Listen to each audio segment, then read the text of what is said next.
shacabka magaalada Boosaaso ayaa waxay aragtidooda ka dhiibteen musharaxa ay u saadaalinayaan xilka madaxweynaha Soomaaliya.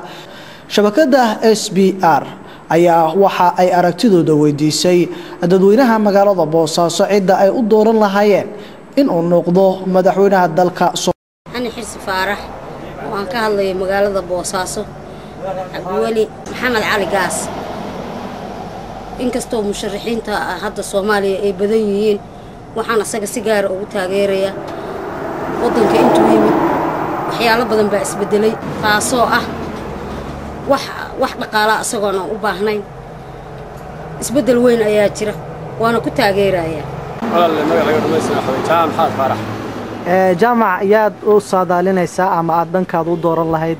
مدحتني مرضى الصومالية أو مدة هات وقت يرى كارسنت عم طبعا كبيش سبتمبر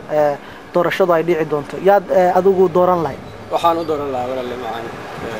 دولي محا علي دولي معاه علي قاس ودلك واحد بدن كقبتي خيالات بدن كقبتي ساعة دور الله عدونا علي قاس مركا محاكم إذا وحياه دلك كقبتي وحيالات بدن كقبتي دنك أمانك دنك السياسة حيالها بدن كقبتي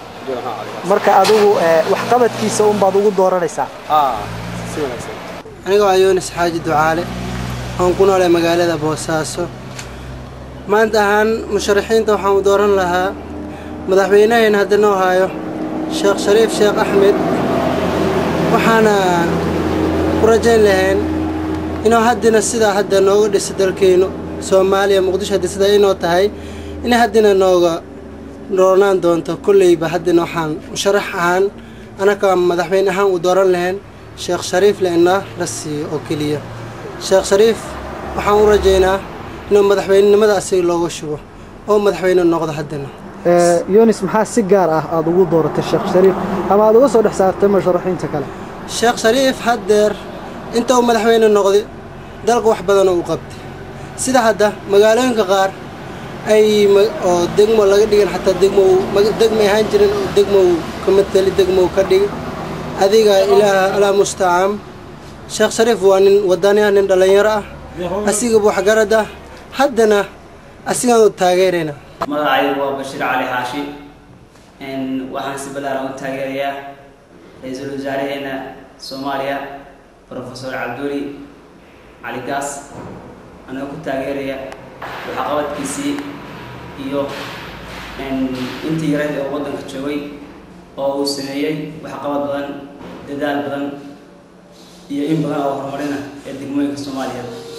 khaas ahaan magaalada Muqdisho marka saas awgeed ayaan codkayga waxa ku siiyay Cabduli Maxamed Cali Gaas waxyaabaha khaaska ah ee Bashir aad ugu dooranayso gaar ahaan Cabduli Gaas inuu wax ka qabto maxaa kamid ah waxa kamid ah Cabduli Gaas intii aan la dooran ka hor waxaynu ogsoonahay waddanka Soomaaliya uu ka qoqobnaa wuxuu isku furay degmooyinkii wuxuu dhisay hay'adaha dawladda wuxuu soo jiiday oo door weyn oo ku lahayd Puntland oo u yahay xiriir caalami ah Puntland iyo Soomaaliya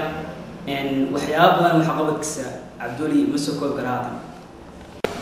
aniga waa Faarax Maxamed jooga magaalada Boosaaso sababtay waxaan siin lahaa farmaajo maadaama uu yahay muwaadin waxyaalo badan soo qabtay taasoo horseeday nabadda maanta lagu jiro iyo horumarka sidoo ka shaqeeya arrimaha bulshada arrimaha amniga waxbarashada horumarka midnimada Soomaaliya Xuseen Xuska Somali Public Radio SBR Boosaaso.